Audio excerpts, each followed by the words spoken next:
Assalamu alaikum. Today is our next chapter, chapter number 2, scientific method. What is scientific method? It is a series of steps which is followed by scientific or scientists to investigate or to find the answers of specific questions. Scientific method क्या होता है? एक ऐसा method जो इसे scientist follow करते हो किसी भी अननोन चीज़ को फाइंड करने के लिए, उनके आंसर्स को फाइंड करने के लिए जो मेथड यूज़ करते हैं साइंटिस्ट, मेथड को हम साइंटिफिक मेथड कहते हैं। साइंटिफिक मेथड की एक और डेफिनेशन है a process of observing, asking question, taking answers through test and experiment. एक ऐसा प्रोसेस जिसमें ऑब्जर्व करते हैं, सवाल पूछे जाएं और उनके जवाब मालूम किए जाएं। जवाब कैसे मालूम किया जाए? टेस्ट के थ्रू और एक्सपेरिमेंट्स मीन्स तजुर्बात करके उन चीज़ों के जवाब मालूम करने के मेथड को साइंटिफिक मेथड कहते हैं। बायोलॉजिकल प्रॉब्लम क्या होती है? जो भी हमारे वर्ल्ड में प्रॉब्लम्स क्रिएट होती हैं, चाहे वो ह्यूमन बीइंग की वजह से हो, एनवायरनमेंट की वजह से हो, किसी वायरस, किसी बैक्टीरिया, किसी फंजाई की वजह से डिजीज़ कॉज होती हैं, ऐसी प्रॉब्लम्स को हम बायोलॉजिकल प्रॉब्लम्स कहते हैं। इसकी एग्जांपल है मलेरिया, जो मॉस्किटो की वजह से कॉज होता है। उस मॉस्किटो की एक स्पीशी है एनोफिलिस फीमेल मॉस्किटो जो मलेरिया कॉज करती है। इसी एग्जांपल को लेकर हम साइंटिफिक मेथड को डिस्कस करेंगे। साइंटिफिक मेथड का फर्स्ट स्टेप होता है ऑब्जर्वेशन। ऑब्जर्वेशन की मीनिंग होती है to identify the reason of problem. Observation हम कैसे करते हैं? जैसे कि फॉर एग्जांपल हमारे पास मलेरिया डिजीज़ कॉज होगी। मलेरिया डिजीज़ कॉज होने के बाद हमें ये पता नहीं है कि वो मलेरिया क्यों हुआ है, किस वजह से हो रहा है, उसका कॉज क्या है। बस हमने ये जस्ट ऑब्ज़र्व किया कि ह्यूमन के अंदर मलेरिया डिजीज़ हो रही है। हमने वो ऑब्ज़र्व कैसे किया? थ्रू सेंस के ज़रिए हमने ऑब्ज़र्व किया कि एक पर्सन जो है वो इल हो रहा है, उसे फीवर हो रहा है, उसका कॉज है मलेरिया। अब मलेरिया का क्या कॉज है, मीन्स मलेरिया किस वजह से हो रहा है, ये हमें अब तक नहीं पता। बस जस्ट हमें ये पता है कि हमने थ्रू सेंस किया कि उस फीवर की वजह मलेरिया है। इसे हम कहते हैं ऑब्जर्वेशन। फॉर एग्ज़ाम्पल हमने किसी फीवर पेशेंट से ब्लड लिया, ब्लड हमने उसको जब अंडर माइक्रोस्कोप ऑब्ज़र्व किया तो हमें कुछ प्लाज्मोडियम के जैसे टिनी प्लेट्स नज़र आए, या कह सकते हैं प्लाज्मोडियम जो जिसकी वजह से मलेरिया क्रॉस होता है वो नज़र आए। मगर हमें अब तक वो मालूम नहीं था कि प्लाज्मोडियम है क्या। ये हमारी हो जाती है ऑब्जर्वेशन।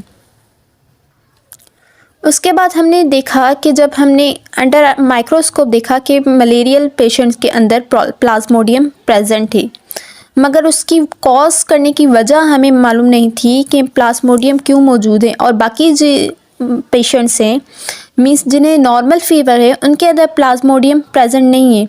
ये हमारी एक ऑब्जर्वेशन हुई जिससे हमने थ्रू अपने सेंस के ज़रिए, थ्रू अपनी नॉलेज या इक्विपमेंट्स के ज़रिए हमने ऑब्ज़र्व किया कि जो है पेशेंट्स के अंदर प्लाज्मोडियम मौजूद है जिन्हें मलेरिया हुआ है। सेकंड स्टेप होता है साइंटिफिक मेथड का हाइपोथेसिस। हाइपोथेसिस एक इंटेलिजेंट गैस होता है, मीन्स कह सकते हैं कि प्लाज्मोडियम की वजह से मलेरिया हुआ है, और एक और गैस हो जाता है कि नहीं मलेरिया किसी और वजह से हो रहा है। मीन्स यहाँ पर दो गैस आ जाते हैं।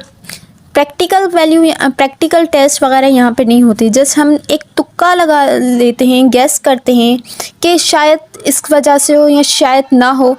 इस स्टेप को हम हाइपोथेसिस कहते हैं। थर्ड स्टेप है हमारे पास साइंटिफिक मेथड का रीजनिंग। रीजनिंग की दो टाइप्स होती हैं, स्पेसिफिक टू जनरल और general to specific. Specific to general को हम इंडक्टिव रीजनिंग कहते हैं और जनरल टू स्पेसिफिक को डिडक्टिव रीजनिंग कहते हैं। स्पेसिफिक टू जनरल की एग्जांपल हम ऐसे ले लेते हैं कि हमने एक फ़िश ली जिसका नाम है शार्क। शार्क है तो एक फ़िश ही। अब हम कहते हैं कि सारी फिशेस के पास स्किन पे स्केल्स मौजूद हैं। अब पहले हमने स्पेसिफिक सिर्फ शार्क ली, उसके बाद हम जनरल पे चले गए, मीन्स सारी फिशेस, वो जनरल कॉन्सेप्ट हो गया और सारी फिशेस के इसके स्केल्स हो जाते हैं, ये हो जाता है specific to general. Second example अब हम ले लेते हैं कि सारी फिशेस के पास स्केल्स तो हो जाते हैं मगर शार्क एक ऐसी फिश है जो कि मैमल है। अब ये हो गया जनरल टू स्पेसिफिक। पहले हमने सारी फिशेस ली, उसके बाद एक स्पेसिफिक फ़िश ली जिसको हमने कहा कि शार्क एक ऐसी फ़िश है या डॉल्फिन एक ऐसी फ़िश है जो कि मैमल है। इट मीन्स ये हमारे पास रीजनिंग आ गई। पहले हमने स्पेसिफिक टू जनरल देखी और देन जनरल टू स्पेसिफिक। ये मोस्टली एक्सपेरिमेंट पे बेस होती है, जैसे कि हमने देखा कि एक्सपेरिमेंट करके हमने किया कि malaria have Plasmodium in blood. जो मलेरिया के पेशेंट्स हैं उनकी ब्लड में प्लाज्मोडियम प्रेजेंट है। ये हमने फाइंड कैसे किया? ये फोर्थ स्टेप है हमारे पास साइंटिफिक मेथड का एक्सपेरिमेंट। एक्सपेरिमेंट क्या होता है? एक प्रैक्टिकल परफॉर्मेंस होती है कि एक चीज़ का कॉज क्या है, मीन्स जो हमारे पर प्रॉब्लम क्रिएट हुई है उसकी असल वजह क्या है, ये हम एक्सपेरिमेंट के थ्रू करते हैं। और एक्सपेरिमेंट एक बार नहीं काफ़ी दफ़ा रिपीट किया जाता है। नेक्स्ट है हमारे पास रिज़ल्ट। एक्सपेरिमेंट करने के बाद हम रिज़ल्ट फाइंड करते हैं कि जो हमारे पास जो कि एक्सपेरिमेंट की बेस पे होता है। फॉर एग्ज़ाम्पल हमने एक्सपेरिमेंट किया, एक्सपेरिमेंट में हमने कुछ केसेस लिए, जैसे कि हमने 100 पेशेंट्स लिए फीवर वाले, 100 ऐसे ह्यूमन के सैंपल्स लिए ब्लड के जिन्हें फ़ीवर था। फीवर में से हमने उनको जब उनका ब्लड सैंपल अंडर माइक्रोस्कोप देखा तो उनमें से 50 को जो है कि ब्लड में प्लाज्मोडियम मौजूद था और 50 के अंदर प्लाज्मोडियम मौजूद नहीं था। जो प्लाज्मोडियम था वो मलेरियल पेशेंट्स थे और जिनकी ब्लड में प्लाज्मोडियम नहीं था वो उन्हें मौसमी बुखार था।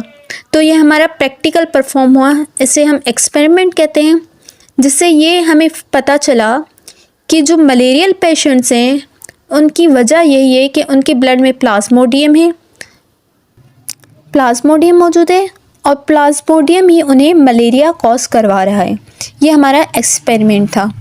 एक्सपेरिमेंट के बाद हम रिज़ल्ट देते हैं कि हमने एक्सपेरिमेंट में क्या परफॉर्म किया और हमें क्या रिज़ल्ट मिला। एक्सपेरिमेंट हमारे पास हाइपोथेसिस को वेरीफाई करता है, मीन्स जो हमने अंदाज़ा लगाया कि गैस किया कि ये भी हो सकता है, उसको हमारे पास जो रिज़ल्ट आया वो वेरीफाई करता है। रिज़ल्ट के बाद हम कंक्लूजन देते हैं। कंक्लूजन कहते हैं नतीजे को। नतीजा क्या निकला? नतीजा ये निकला कि प्लाज्मोडियम जो है वही वजह है मलेरिया कॉज की।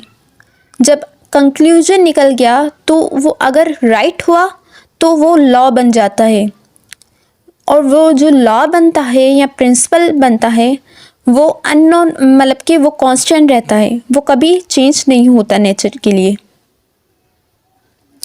इन सारे स्टेप्स को हम साइंटिफिक मेथड कहते हैं और ये था सारा चैप्टर नंबर 2।